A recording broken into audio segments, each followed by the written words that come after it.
Santhakumar sir, இந்த விலை உயர்வுக்கு என்ன சார் காரணம்? தொடர்ச்சியாக உயர்ந்து கொண்டே இருக்கிறது, இப்போ 60,000 நெருங்கி இருக்கிறது. வணக்கம் சார், சத்தியம் நியூஸ் நேயர்கள் அனைவருக்கும் வணக்கம். அதாவது பார்த்தோம்னா கடந்த ஒரு 2 மாதமாக கோல்டு ஓரளவுக்கு அப்படியே ஸ்டடியாக இருந்தது. அதுக்கப்புறம் திடீர்னு இப்போ கொஞ்சம் விலை உயர்ந்துக்கிட்டே இருக்கு. இது உயர்வதுக்கு உண்டான காரணம் என்ன அப்படின்னு சொல்லி பார்த்தோம்னா, இப்போ மார்கழி மாதம் முடிஞ்சு தை மாதம் ஆரம்பம். தை மாதம் வந்தாச்சுனாலே தை பிறக்கும் வழி பிறக்கும்னு சொல்லுவாங்க. அது மாதிரி தை மாதம் வந்த உடனே முகூர்த்த சீசன்ஸ் எல்லாமே, அதாவது திருமணம், காது குத்து, கிரகப்பிரவேசம், பூப்புனித நீராட்டு விழா, இந்த மாதிரி முக்கியமான விசேஷ தினங்கள் எல்லாமே வருது. அதற்கு உண்டான தங்க தேவைகள் அதிகமாக இருக்கு.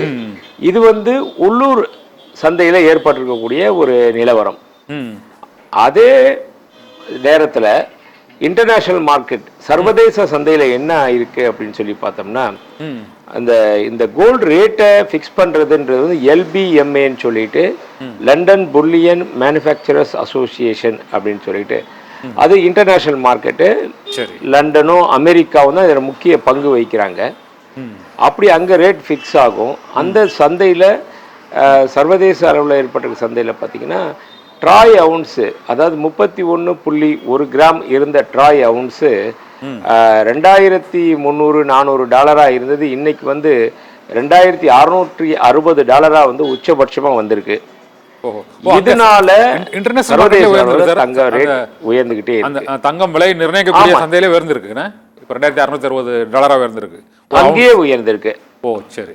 ஆமா, அங்கேயே ஒரு அவுன்ஸ் $2,660 உயர்ந்திருக்கு. இதனால இது மட்டும் இல்லாம இருக்கறனால நம்ம இந்திய ரூபாயின் மதிப்பு வீழ்ச்சி அடைஞ்சிருக்கு. நிகரான அமெரிக்க டாலருடைய மதிப்பு கூடியிருக்கு. நாம $1 $83 கொடுத்து, நம்ம ரூபாய் $83 கொடுத்து $1 வாங்கிட்டு இருந்தோம். இன்னைக்கு $86.70 கொடுத்து $1 வாங்க வேண்டிய சூழ்நிலை இருக்கு. ஆமா, இது எல்லாமே பல்வேறு காரணங்கள். இது மட்டும் இல்ல, இப்போ ட்ரம்ப் பதவி ஏற்க போறாரு. அமெரிக்க தேர்தல் அறிவிப்பு முடிஞ்சு அவர் அதிபரா பதவி ஏற்க போறாரு. அப்படி இருக்கும் டைம்ல அதையொட்டி அவர் வந்ததுக்கு அப்புறம் விலை ஏறும் அப்படின்ற ஒரு அனுமானம் இருக்கிறதுனால இப்போ அதை தொடர்ந்து அது ஒரு பக்கம் விலை ஏற ஆரம்பிச்சிடுச்சு. சர்வதேச மார்க்கெட்டில் மற்ற துறைகளில், அதாவது பார்த்தோம்னா ஷேர் மார்க்கெட் சொல்லலாம், பங்குச்சந்தை, ரியல் எஸ்டேட்டு, ஃபினான்ஸு, இந்த மாதிரி பல்வேறு இதிலெல்லாம் வந்தீங்கன்னா அங்கே ரொம்ப டவுன் ட்ரெண்டில் போய்கிட்டு இருக்கு. வேலை இல்லாத திண்டாட்டம் ஒரு பக்கம் போய்கிட்டு இருக்கு. இந்த மாதிரி ஒரு சூழ்நிலையில் பாதுகாப்பான முதலீடு அப்படின்னா கோல்டுன்னு சொல்லிட்டு பிக் இன்வெஸ்டர்ஸ் எல்லாருமே இதில் முதலீடு பண்ண ஆரம்பிச்சிட்டாங்க. அதனால தங்கத்தினுடைய ரேட்டு விலை உயர்ந்துக்கிட்டே இருக்கு. இது எல்லாமே பல்வேறு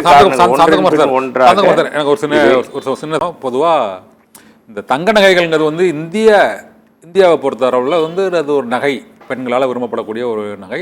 அது இந்தியா அளவுக்கு வேறு எந்த நாடுகள்லையும் இந்த அளவுக்கு இந்த நகை மீதான மோகம் பெரிய அளவில் இல்லை. ஆனால் தங்கத்தோட விலை உயர்வுக்கான காரணங்கள் நியாயப்படி பார்த்தா இந்த நகை வியாபாரம் தேவை அதிகமாக இருந்து இந்த வரத்து, அந்த உற்பத்தி குறைவாக இருந்தால் அந்த விலை உயர்வு கொள்ளலாம்.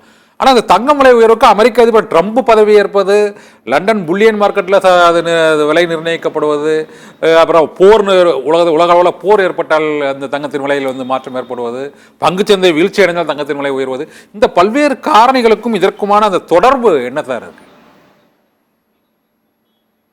அதாவது தங்கம் ஒரு பொதுவான ஒரு பொருளாயிடுச்சு எல்லாருக்குமே.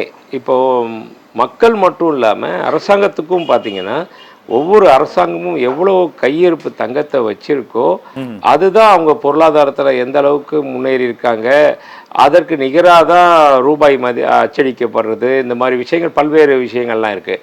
அப்படின்றப்போ இந்த கோல்டை பொறுத்த வரைக்கும் அந்த London bullion manufacture association fix பண்ணுறது தான் ரேட்டு. அந்த ரேட்டை வச்சு தான் எல்லா இடத்துக்குமே போகும். வேர்ல்டு லெவலில் நம்ம இந்தியாவுக்கு மட்டும் இல்லை, சரி, உலகத்தில் எந்தெந்த நாடு எந்த மூளை முடுக்கில் இருந்தாலும் அவங்களுக்கு எல்லாமே இதுதான் போகிற ரேட்டு.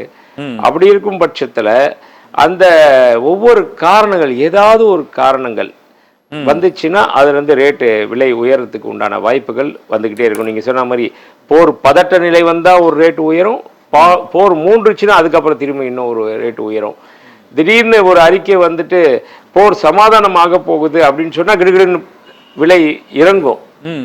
ஆனா இது வரைக்கும் கடந்து வந்த பாதையை பார்த்தோம்னா எப்படின்னா ஒரு 1000 ரூபா விலை ஏறி இருக்கு அப்படின்னு சொன்னோம்னா 100 ரூபா 200 ரூபா இறங்கி இருக்கு. அந்த ரேஷியோல தான் போய்கிட்டு இருக்கு. ஆனா இப்போ கூட பார்த்தீங்கன்னா விலை கிடுகிடுன்னு ஏறிட்டு தான் வருது. இறங்கும் அப்படின்னு சொல்லி பார்த்தோன்னா ரொம்ப ஸ்லோ டவுனாக தான் மெதுவாக அந்த விகிதம்